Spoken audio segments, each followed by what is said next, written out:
Hey beautiful souls, welcome to this week's Soul Chat. So for the last few weeks, I've been breaking down some spiritual foundations, so the foundations of spiritual terms. We've been talking about the soul, we talked about the ego, we talked about certainty, we talked about doubt, fear, we talked about the subconscious mind. And this week, I want to talk about the principle or the spiritual law of as within, so without.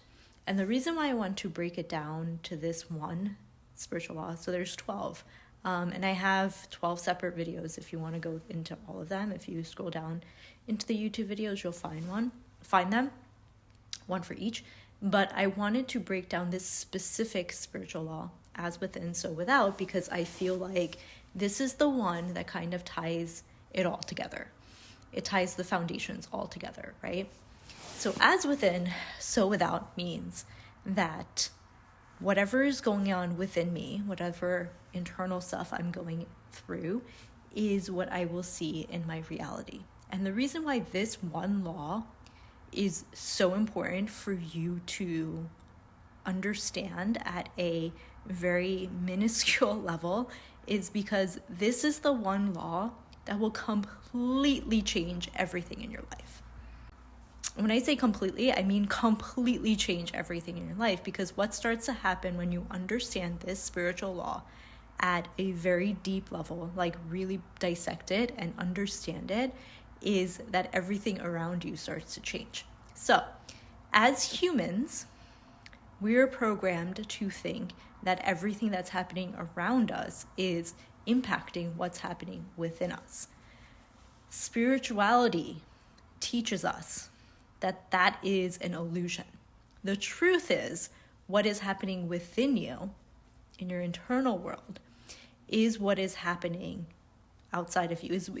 That is what is being projected within your reality. So, if you're going through things, unhealed aspects of yourself within you, you're going to see those things directly being played in your reality. Situations will arise, people around you will bring up things that trigger those unhealed parts of you or versions of you.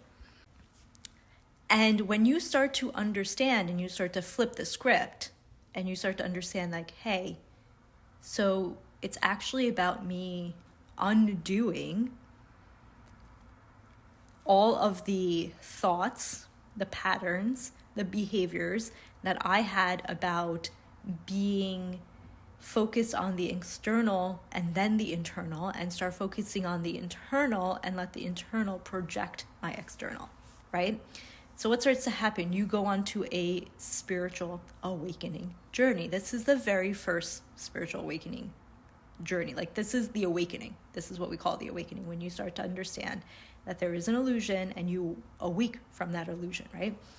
You start to go inwards and you start to work on yourself. You start to understand yourself. You start to understand your insecurities, your traumas, your soul lessons, the lessons that your soul came here to learn, the patterns, the behaviors, the things that you keep looping round and round, and start to break those things, right? You start to break them by just going within and changing. And what are you exactly changing, right? So one, it's an energy, but really what it is beliefs. So we all have these beliefs within us. We all have these narratives, these stories that we tell ourselves continuously. And when you can undo and reframe those stories, those beliefs, you start to go onto a journey of transformation.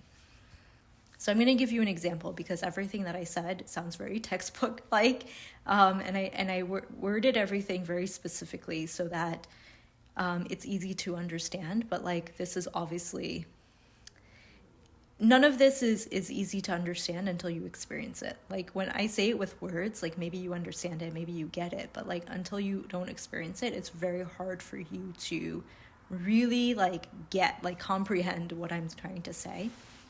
So I get that. And I get that if you're like, Irvi, like, I get what you're saying, but I don't get what you're saying. So can you please break it down? So I'm going to give you an example to break it down. So let's say one of your beliefs is that you're not good enough, right? And I'm going down to like the deepest levels of like your beliefs, right? There could be beliefs on top of this, you're not enough. But we're going to start with the root cause, like the root belief. And let's say one of your beliefs is you feel like you're not enough. You're not good enough, right? And you believe this. Internally, this is your internal belief system. And everything around you in your reality tells you you're not good enough. Your parents may be telling you you're not good enough. Your spouse tells you you're not good enough. Your partner, maybe your kids, maybe your friends, maybe society. You try to fit in all of the time. You have like FOMO. You feel like you have to do things to impress other people. You're a people pleaser. You do all of these things to make yourself feel good enough externally, but you still don't feel good inside. Like you still feel like you're not good enough. Like, and it also feels like you're just keeping up, right? You're like always trying to keep up with getting the validation so that you feel good enough, but it's not enough because you have to keep doing it, right? Let's say that's where you are, right? That's your belief. That's the behavior that you are now. When you awaken, you start to understand that, wait a minute, I'm doing this backwards. It's not about me pleasing everybody else. It's not about me trying to do everything for everybody else for them to tell me I'm good enough. It's about me going within myself and believing that I'm good enough, right? Let's say this is your belief. So what is it that you're going to be doing when you go internal? So the very first thing that you're going to do is you're going to try to understand where this belief started from. Okay, I'm coaching you through this right now. So you're gonna first start off with, where did this belief start from? Where did it start from? Childhood. And then you start to think, if it's childhood, does my inner child feel like I'm not good enough? Does my ego tell me I'm not good enough, right? We're getting into parts work. What does my soul tell me? What is God, source, universe telling me? You start to tap into things like meditation to really connect with the higher powers. You start to work on yourself and healing the trauma and connecting with your inner child and pouring love into yourself by doing things like breathwork and tapping, right? These are tools that will help you with your healing journey. And then you start to realize, I can never not be good enough. You change your inner dialogue. You change your belief of I'm not good enough to I am enough. I will always be enough because I am a fragment and an aspect of Source, God, Universe. And if that's everything, then I'm everything. I'm complete, exactly the way I am. I am not broken. I am not something that needs to be fixed. I am enough, just as I am in this very moment. And then, because you are so certain and confident in this belief of you are good enough, everything around you starts to change. So what starts to change around you?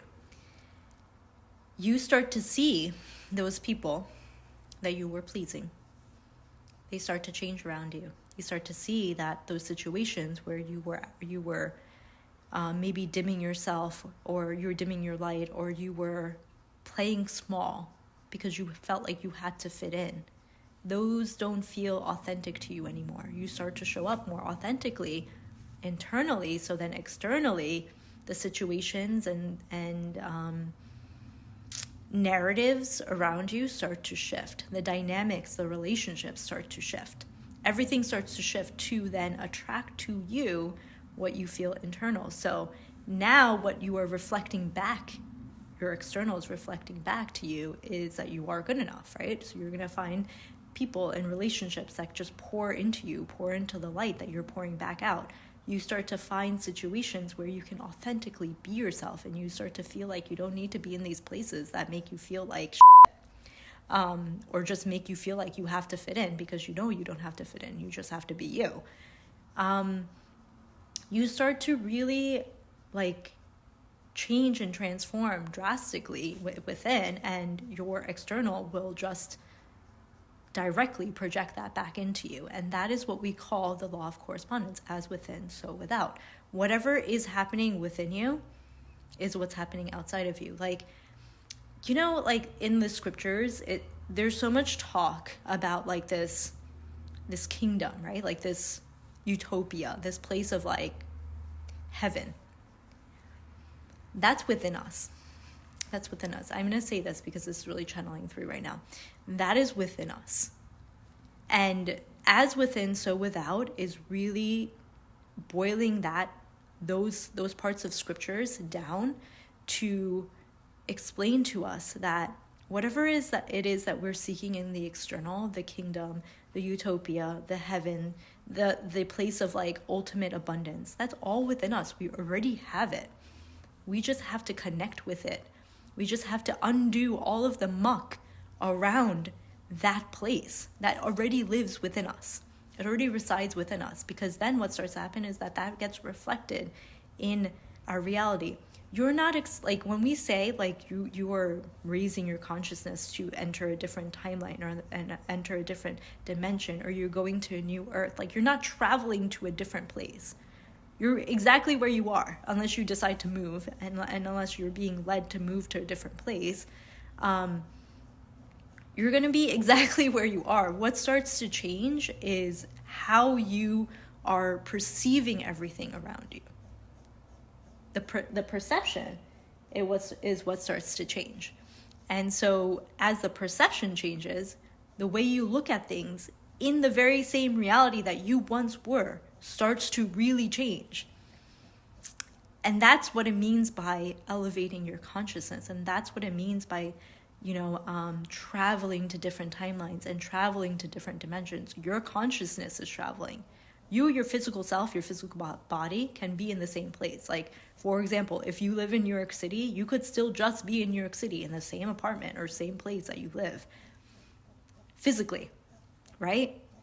But consciously, everything starts to shift. Everything starts to change. And maybe then you're forced to move somewhere else that aligns with you.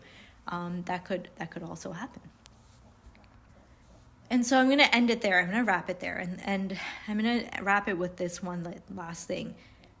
When you start to understand this law at its core, that's when all of the other aspects of you start to come into play, right? So when you start to understand that it's really about my inner world that I need to work on, that's when you start to understand and bring awareness around what's going on with the ego. What is the story the ego is trying to paint? That's when you understand that I need to connect further with my inner child to do inner child healing. That's when you will start to understand and connect with your soul and understand how brave and courageous your soul is. Your soul has no fear. And so it's going to take you on a path where you have to overcome your fear.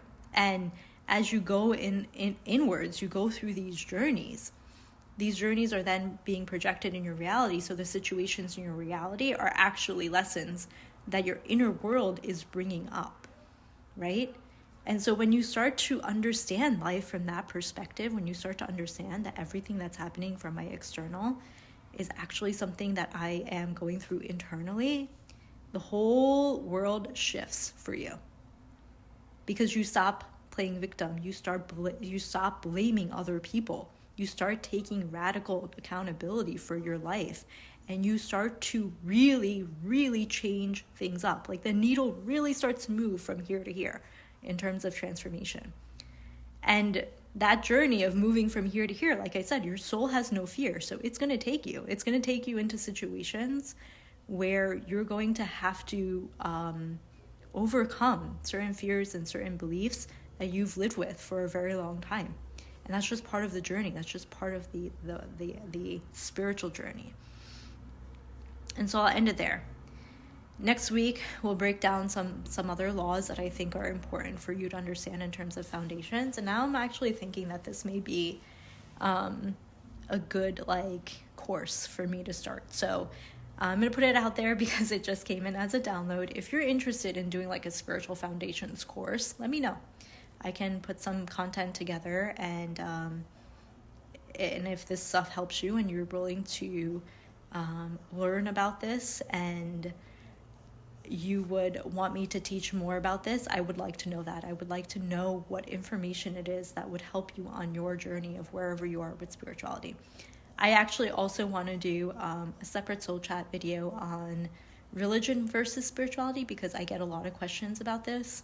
I have for the last 5 years that I've had my practice open, but the last, I want to say, year and a half, more and more people are very curious about the differences between religion and spirituality. And I think because I've dove deeper into scriptures in the past year or so, I understand religion in a very different way, and I want to be able to present that to you. And so probably next week I'll talk about religion versus spirituality, and then I'll break down some other laws in the next few weeks. And then come January 2026, we're going to go deep into like some very, very deep conversations about the soul. So if you're interested in a course on spiritual foundations, let me know. My spiritual coaching program is still open, the 3-pack, and then also the Rested Mother Healing package is also open until January. So if any of those things are interested to you, the links are in the description here. You can just grab it from there. And if it's not, and you still have questions, you're interested, just send me a message or a DM, and I can tell you and send you all the links to everything. I love you guys so much. Peace, love, and light. Namaste.